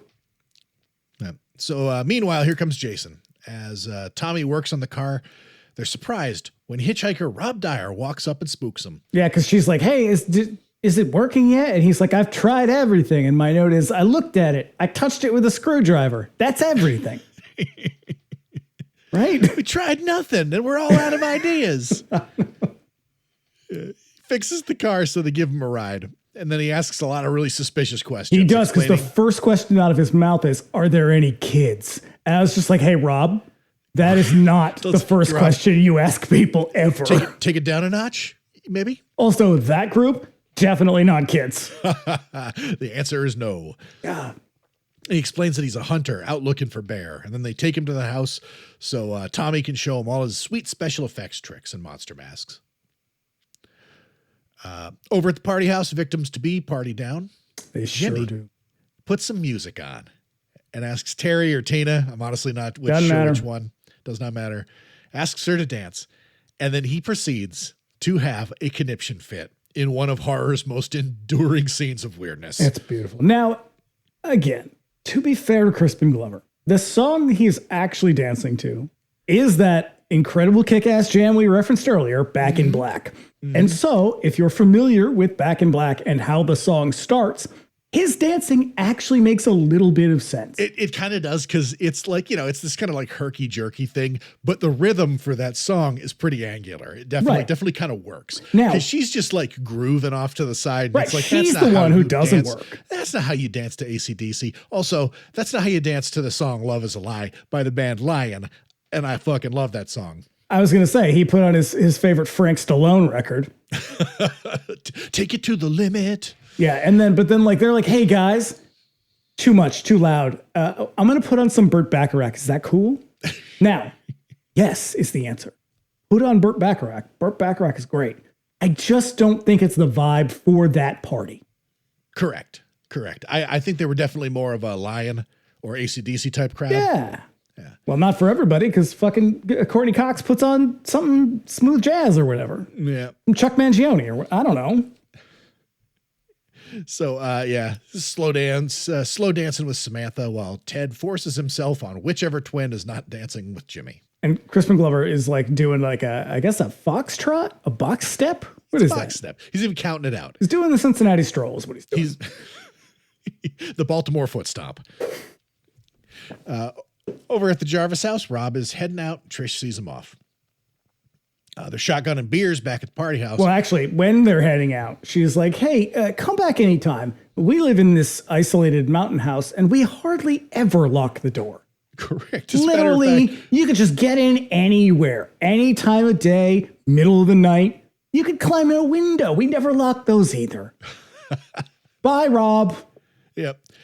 So Sarah gets all jealous, runs for a swim while this sexy twin ruins her relationship. For some reason, it's the middle of the night. It's a great time to go skinny dipping. Now, as you said, this is what, October? This End would have of been October? in November. So in the middle of the night in Northern California. It's probably like 40 degrees, Probably. 35, maybe 40. Probably in the 40s. But that, So this It's scene, cold. this scene takes a long time for them to shoot. And Joseph Zito wouldn't let her wear a wetsuit. So she's in this fucking freezing cold water for like a couple hours. He also wouldn't let her get out of the water. Jesus fucking Christ. And so eventually Ted White said to him, if you do not let that girl get out of the water, she's going to get hypothermia and she might die. You let her get out right now. And he's like, no, this is my set. I'm a man. I'm a big director. And it's like, not for long, you're not. And finally, Ted White was like, if you don't let her get out of the water and start taking this shit more seriously, I'm leaving right now. And he was like, fine, stupid old stunt guy. Thinks he knows everything about making movies. He's not even the director. So that was like one of many times where he had to be like, if you don't start taking their welfare seriously, I'm going to call the police. Yeah. And so like, yeah, but like everybody had these moments where they were getting hurt left and right because he was just so reckless with everybody. So she could have died in that moment. She didn't, as far as I know. But Yep.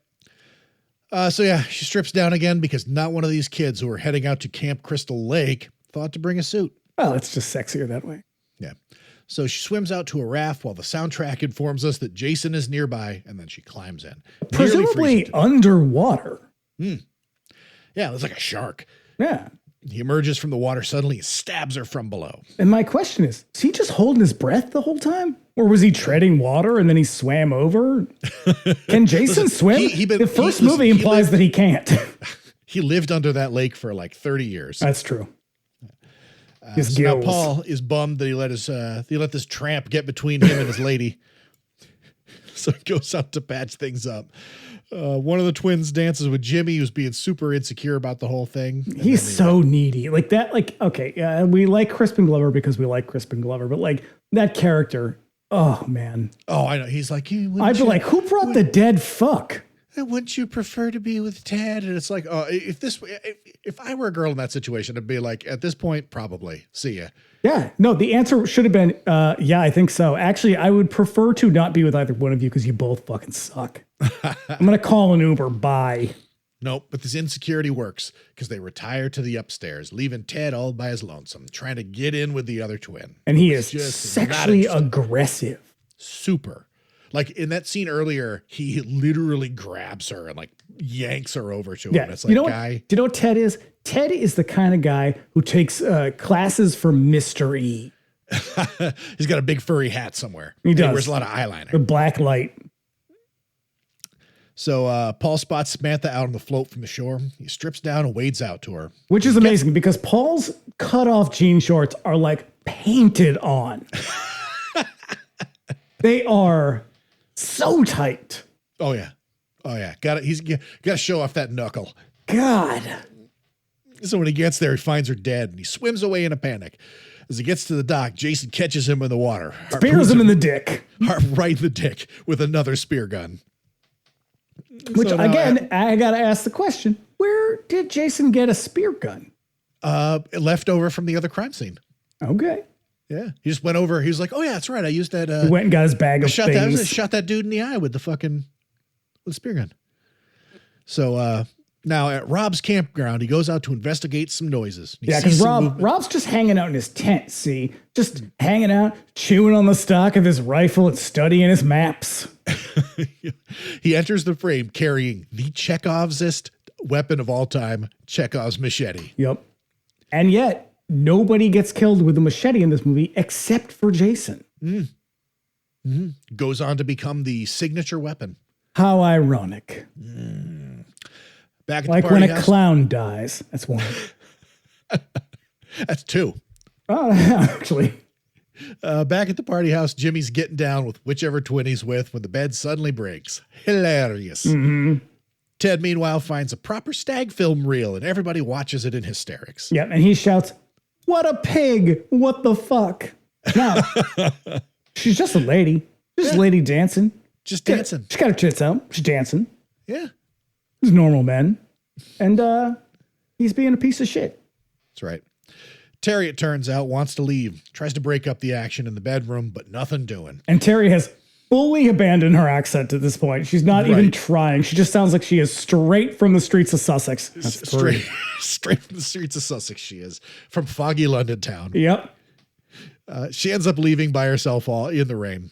And then she gets harpooned by Jason in silhouette and pinned to the wall outside. It's actually probably the coolest moment in the movie.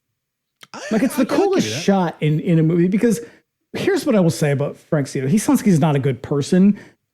He's just an adequate filmmaker. Like, usually you can find some flourishes where you can tell, like, the director was like, I'm just going to do a little something creative here. I don't think Frank Zito has any actual creativity except for this moment. There's some really, really good kills that are shot very well in The Prowler also. Like, I always think of the head stab scene in that movie. Most of that is Tom Savini. Yes. But just the way that it's presented is really, really intense and good and cool and, and gross. Like, I feel like maybe the cinematographer probably had a lot to do with this movie. Cinematographer, by the way, long history in pornography. No shit. Acting and shooting. Huh. And then he went on to do like a bunch of huge Hollywood movies. See, you can get out of porn. Nothing wrong with making porn if that's what you want to do. Oh, no. When I was in school down in Florida, which is, they produce a ton of porn in Florida, we were warned, don't, like, because you're a student, they can pay you nothing. Yeah. And once you get in on this stuff, it's really hard to get out. That is pro. Now, anyway, the time less so. Yeah. Back at Casa Jarvis, Mother Jarvis arrives to find the Powers out in the house. Never a good sign in a Friday the 13th movie. Stumbles out into the rain like a fucking fool, looking for the dog, and runs into Jason off camera. Yeah, my note literally says, girl, this is a Friday the 13th movie. You cannot keep standing in front of big picture windows like that. I know. Sarah, meanwhile, is up in her room putting on some sexy shit for her boyfriend, Doug. Yeah, this is some real, like, Sarah Jessica Parker and Courtney Cox are going to fuck in those bunk beds. Trish and Tommy arrive to find the place dark and no mom. Trish wanders out to Rob's tent for some reason, and then he swings his machete at her from the outside, expecting Jason, I guess. It is very odd because she does not know where Rob's tent is. I know. So she just sort of wanders out into the rain or something? Sure. Okay. Yeah. That's good. We got to move this thing along. I know. We are getting to the point where the murder starts. Because they spend the first 2/3 of this movie are just getting to know these fine young people. These fine young cannibals. He was a fine young. Back at the party house, Tina tells Jimmy, who's being a gigantic weirdo about his performance, that he was great. So he does what normal guys do and goes downstairs and throws her underwear at Ted, and everybody celebrates his conquest. Gross. Then he goes into the kitchen where nothing could go wrong. Nope. Not a sharp object to be found in there. Certainly no corkscrews because he can't find it. He wants the fancy one. Jason's going to help him with that by corkscrewing his hand to the counter and hitting him in the forehead with a knife.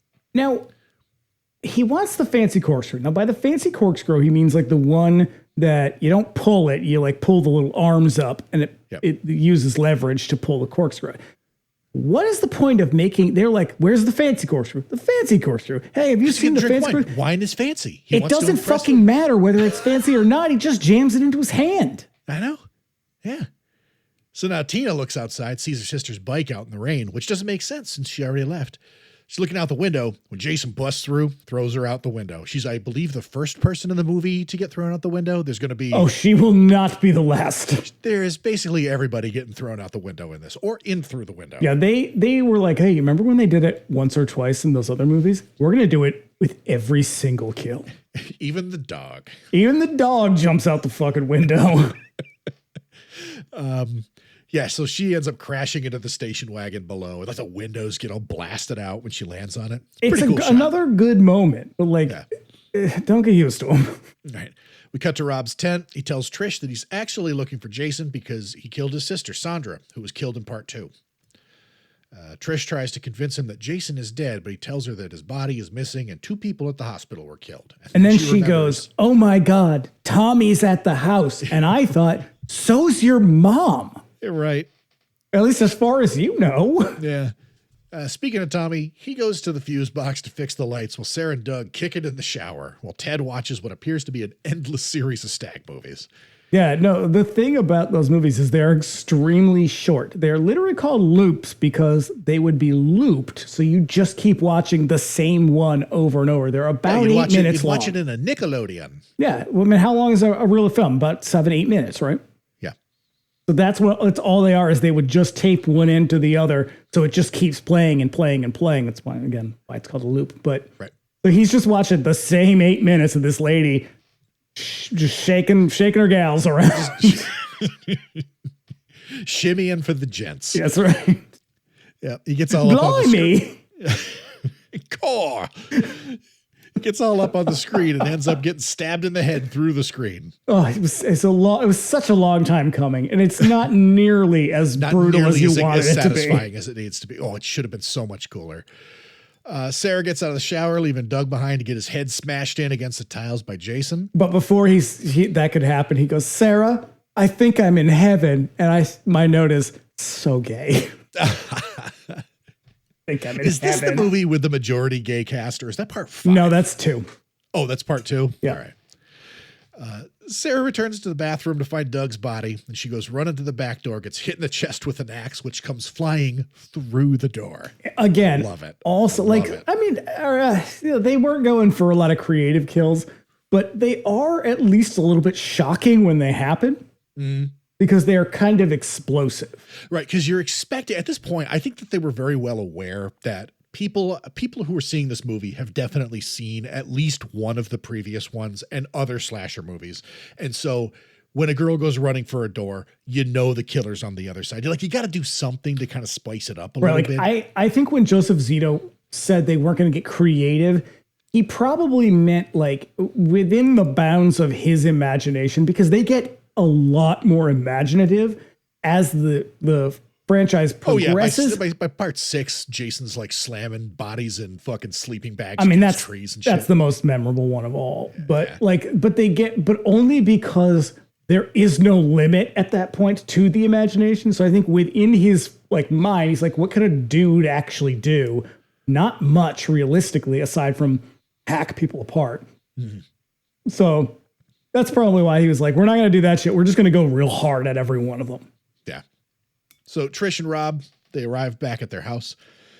Tommy fixes the lights. They try to call the cops, but Jason tears out the phone box outside. So out they go into the night. Rob, Trish, and the dog to check the party house. Why did she bring the dog? So that the dog could jump out the window. A great moment. It's a fucking awesome moment. So yeah, he gives Trish the machete and they go in, finding none of the bodies as you might expect. Rob goes upstairs alone while Trish looks for the dog, who has disappeared into the night. Tommy, meanwhile, is going through Rob's shit for some reason. Right. Yeah, so this is the thing. Upstairs, for some fucking reason, the dog just jumps out the window. I'm telling you, no he was just like, given. Get while the getting's good. Good luck, you guys. It must have been a running joke. Come find me if it works out. Yeah, so Tommy just going through Rob's shit, reading the articles about Jason, reads them all while like Trish. A fucking thief. Yep. Can't trust him. You can't fucking trust him. See, this is it. This was where the problems for Corey Feldman started. Also, everybody hated Corey Feldman on the set. He sounds like he was like a little shithead to everybody. Apparently, this was a real low point for his parents. They were going through a terrible divorce. Okay. And just ignoring him all the time. Now, as far as I know, he did not have a good childhood at all. No, it's a pretty common story for child actors. Yeah. And so it was pretty rough, but he was really shitty and snotty. Like I said, Ted White fucking hated him. Joseph Zito was really mean to him. It sounds like the only people, the quote unquote teens in the movie were the only ones that were like, hey, maybe we could be a little nicer to this kid. He seems like he's having a hard time. Yeah. And there was one interview with, I can't remember which one of the other actors, but they were like, he seems like even as a kid, he knew he could channel all that anger and frustration into this role, which is a very adult thing to do. I don't know if it's a healthy thing to do, but it's an adult thing to do. But yeah, everybody fucking hated him. Goddamn. Yeah. Trish finds the bloody floor in the bathroom upstairs, Doug's body pinned to the wall with a knife. Pretty And sweet. she runs down to get Rob, but Jason gets him first, hacking him to death with a garden tool. And he's screaming, "Oh my God, he's killing me." That's the old show and tell approach to filmmaking. Because it is dark down there and you can't really see Right. what's happening. So he's going to let you know and he's going to shout it like fucking 12 times. But look, hey, I feel like, you know, it's sort of like when you get hurt and you actually say, ow. Yeah. It's kind of like that. Like, I feel like if someone was attacking me, I would probably be saying that too. Like, don't you see what he's doing? He's killing me. Why aren't you doing anything about it? Oh my God, he's stabbing me with a garden instrument. So Trish runs, but finds a dead body at every exit. So she breaks Trish. the window. Trish, you can just step over them. I know. She will Because not. one of them, the girl is it's just Sarah laying there. She's just laying across the threshold. She's like a vampire. She can Just tiptoe over. At It's least at easy. the other door, whoever it is like nailed to the door frame. Oh yeah. That's Jimmy. Jimmy's nailed there. And when Jason needs to get in, he pulls him down. Oh, We it's see like the hard. nails like rip through his hand. Yeah. So she runs back home. She and Tommy nail the door shut in a room with floor to ceiling windows. Yeah, just all she around. just starts locking the windows. Like, that's going to keep him out. Good idea, Trish. Jason throws Rob's body through the window just like in part 3, but instead of climbing through, he smashes the window and grabs Tommy. So Trish takes the So, hammer. and apparently in this moment, Tommy or Corey Feldman didn't know that was going to happen. Oh shit. And so it scared the shit out of him. And because Ted White had been so openly hostile to his child the whole time, he was like absolutely terrified. God. So that is real terror on his face. There we go. She takes the hammer, beats Jason back with it, hitting him in the neck with a claw. So Jason bursts through the front door and they barricade themselves up in Tommy's room. The breakaway glass budget on this movie must have been insane. Oh my God, I know. Jason hacks through the door, pushes the barricade out of the way, but while he's trying to get through the door, Trish smashes him over the head with Tommy's TV. Then they try to sneak by him, but he wakes up, tries to hit Trish with the axe. He chases her out into the rain, back to the party house and up the stairs, but Trish makes a getaway by, what else? Jumping out the window. Why not? Could have know. stepped over a body, but apparently jumping out the window is a better option. I know. It looks like she might be dead, but she gets up and runs away. At home, Tommy gets a really weird idea. Yeah. Starts cutting his hair off. Now, look, I don't have a lot of hair. Middle-aged man who has lost most of it. So I don't know how long it would take to cut one's hair fully from their head. That I much don't think take it a would while. take 4 minutes Trish gets back with a to hear pair of about- sewing scissors, Good God, I know. cuticle scissors. Yeah, Trish gets back to hear him upstairs, and in comes Jason. She keeps him at a distance by swinging the machete at him, eventually hacking his hand and chest. Gross. The hand part's real gross. Oh, yeah. That's one of those injuries that I feel. Mm-hmm. Yeah, then they struggle on the floor for a bit. Down comes Tommy with his head hastily shaved. He calls Jason, telling him to remember. Now, look, if there's one thing we know about Jason, it is that Easily. time is something that is very confusing for him. The passage of time is not something he grasps very well. Nope. Easily fooled. Because he was Trish- like, now I'm me, but you're also me? Right.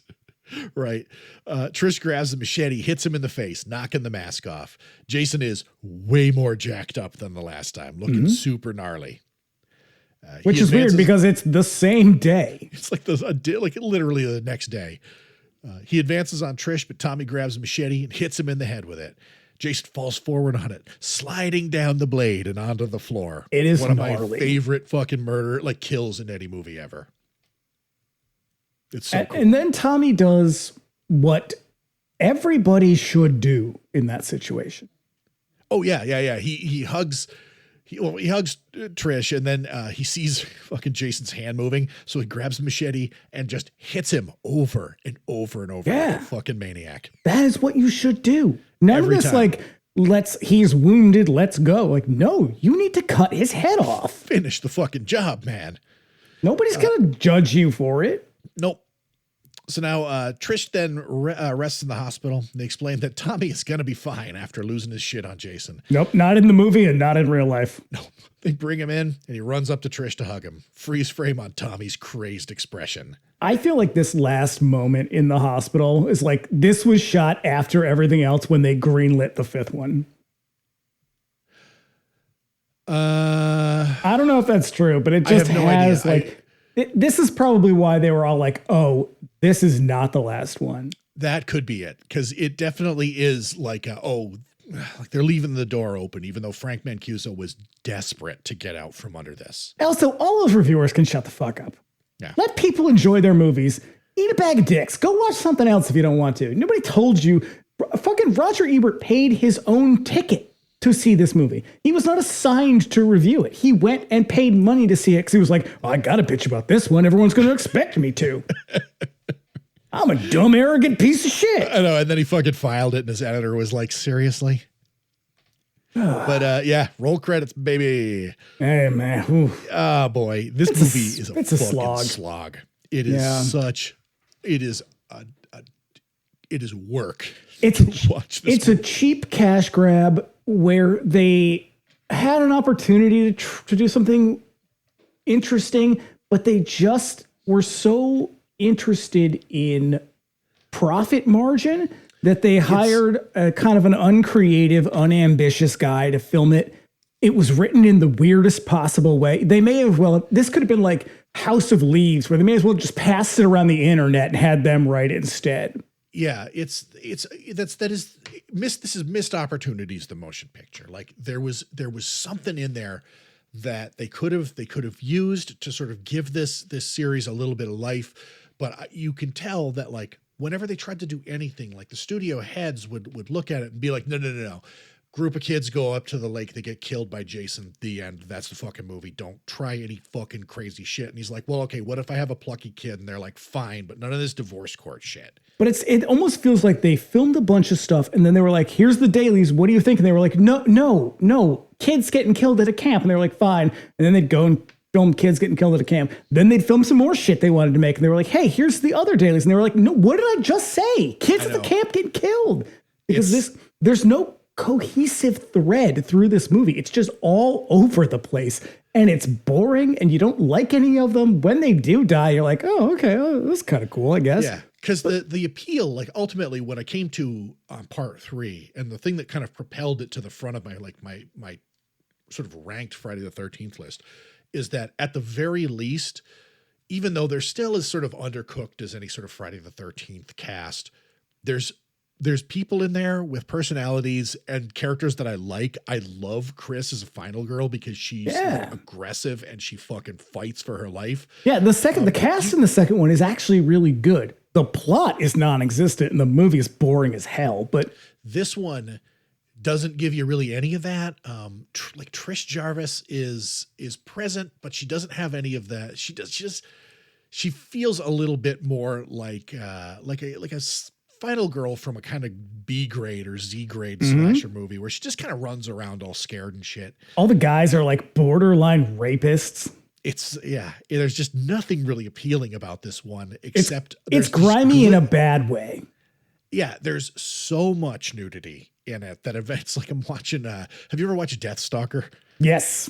So much nudity in Deathstalker that like at some point a producer had to pull Corman aside and be like, listen, you're bringing the market value. Yeah, I did. I was on, Silent Cemetery. We watched that.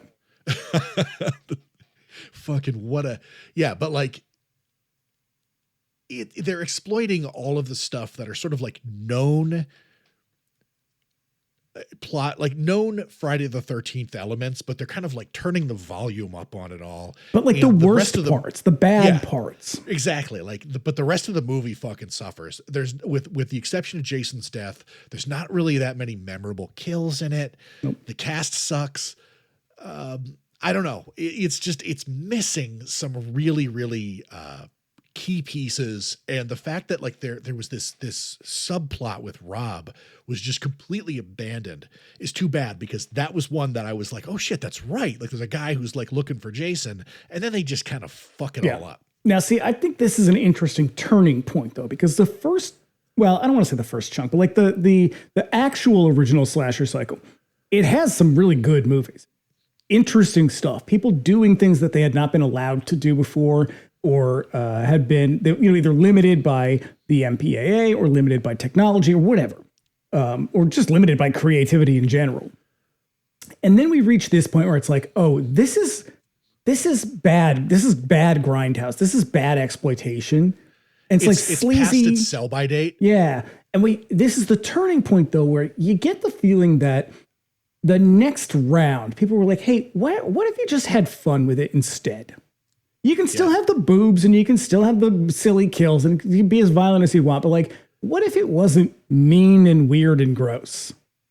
And I think that's where it kind of gets back on the upswing, because it's like, just be goofy, be stupid, make a dumb fucking movie that kids can go to. They don't have to pay much attention to it, and it'll be great. And we'll all make a bunch of money, and nobody has to feel weird and bad at the end. Yeah, I think you're spot on with that, because like I said, like 87 rolls around, Dream Warriors hits. This is when Freddy becomes quippy and cute, which is a thing about him that I don't like. It's one of the reasons I don't particularly care for Nightmare on Elm Street, but it's undeniable that they were like, okay, we're just going to kind of have fun with this shit.